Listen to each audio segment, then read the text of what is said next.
Hello friends, welcome back to our channel. సేవా కార్యక్రమాలు నిర్వహించే ఇస్కాన్ను బంగ్లాదేశ్ పోలీసులు ఓ ప్రెస్ కాన్ఫరెన్స్లో ఉగ్రవాద సంస్థగా ప్రకటించడం సంచలనంగా మారింది. దేశంలో మతపరమైన హింసకు ఇస్కాన్ సభ్యులు తెరతీస్తున్నారని, భారత నిఘా సంస్థ రాకు అనుబంధంగా పనిచేస్తున్నారని పోలీసులు ఆరోపిస్తున్నారు. ఇస్కాన్ సభ్యుడు ఆధ్యాత్మికవేత్త చిన్మోయ్ కృష్ణదాస్పై ఇప్పటికే దేశద్రోహం కేసు నమోదైంది.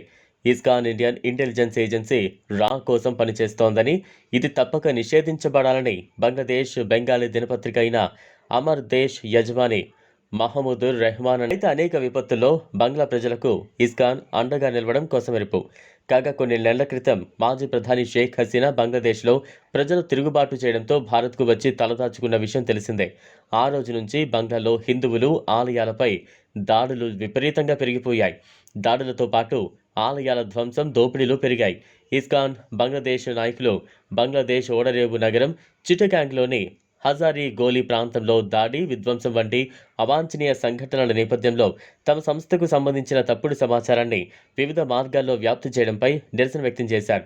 ఇటీవలి హింసాత్మక సంఘటనల దృష్ట్యా ఇస్కాన్ బంగ్లాదేశ్ను వివిధ మార్గాల్లో ప్రమేయం చేయడం, మన మతపరమైన సామాజిక ప్రతిష్టను దెబ్బతీసే నిందలు ఉన్నాయని ఇస్కాన్ బంగ్లాదేశ్ అధ్యక్షుడు సత్యరంజన్ బరోయ్ ఢాకాలో ఒక వార్తా సమావేశంలో అన్నారు. బంగ్లాదేశ్లో చోటు చేసుకుంటున్న పరిణామాలు చూస్తుంటే 10 ఏళ్ల క్రితం యుక్రెయిన్లో జరిగిన పరిణామాలు గుర్తుకొస్తున్నాయి.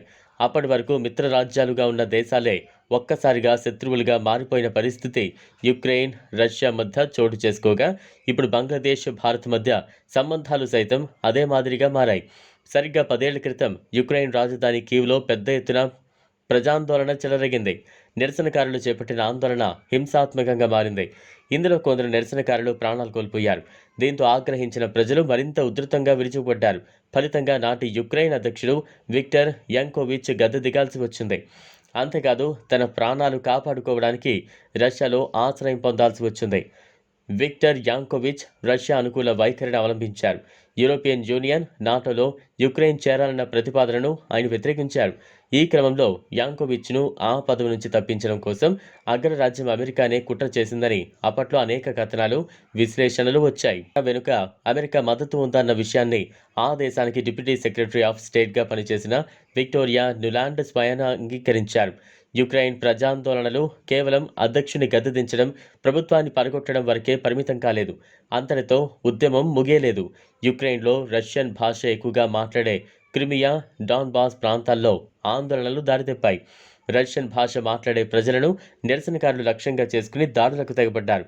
ఈ పరిస్థితుల్లో రష్యన్ భాష మాట్లాడే ప్రజలు ఎక్కువ సంఖ్యలో ఉన్న క్రిమియాను రష్యా ఆక్రమించుకుని తమ భూభాగంలో కలుపుకుంది.